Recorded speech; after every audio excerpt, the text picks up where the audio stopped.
नमस्कार, मुद्दा.com या चॅनलमध्ये आपल्या सर्वांचं स्वागत. मित्रांनो, अजित पवार यांचा दुर्दैवी मृत्यू झाला आहे.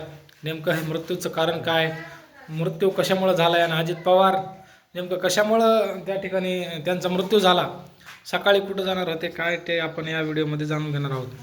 मित्रांनो, अजित पवारांनी विचार केला होता की मी आता बारामती जाणार, दोन्ही राष्ट्रवादीसाठी एकत्र सभा घेणार, अशा प्रकारचा त्यांनी विचार केला होता आणि ते अजित पवार बारामतीमध्ये सभा घेण्यासाठी सकाळ सकाळी पोहोचले होते. आज ज्यांची जयंती होती, त्यांचा एक स्टेटस त्यांनी ठेवलं.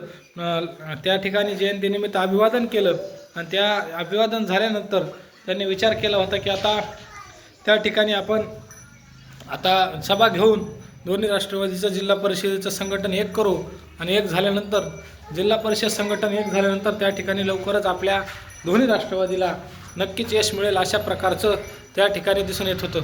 परंतु काळाचा घाला असा झाला की 6 जण त्यामध्ये दुर्दैवी मृत्यू झालेला आहे. अजित पवारसह 6 जणांचा मृत्यू झालेला आहे. ही बातमी अतिशय दुर्दैवी आहे.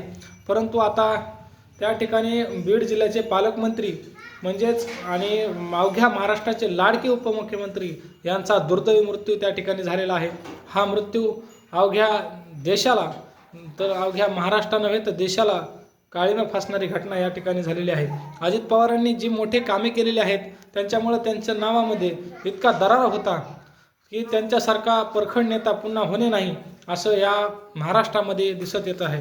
कारण अजित पवार हे नेतृत्व इतकं मोठं होतं, त्या ठिकाणी कसल्याही गोष्टीला त्या ठिकाणी तडफडीनं बोलणं, निवेदन करणं, अधिकाऱ्यांवर वचक असणं, इतक्या प्रमाणामध्ये अजित पवार मोठे होते.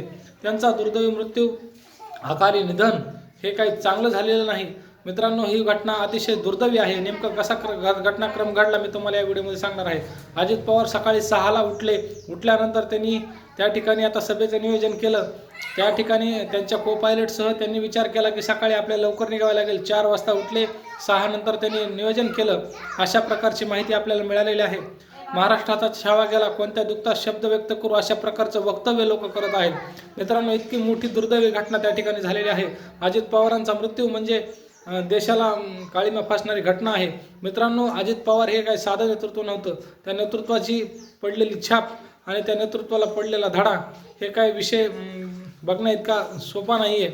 कारण अजित पवार हे नेतृत्व इतकं मोठं होतं, त्या उंचीचं होतं, परंतु त्यांचा मृत्यू हे दुर्दैवी झालेला आहे. अजित पवारांबद्दल ही माहिती कळताच अवघ्या महाराष्ट्रावर शोककळा पसरलेली आहे.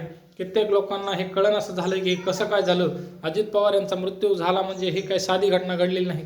मित्रांनो, त्या ठिकाणी आता अजित पवारांना नेमकं काय ट्रीटमेंट असं सुरुवातीला सांगत होते की अजित पवार त्या ठिकाणी जखमी झालेले आहेत, अशा प्रकारची माहिती सांगत होते.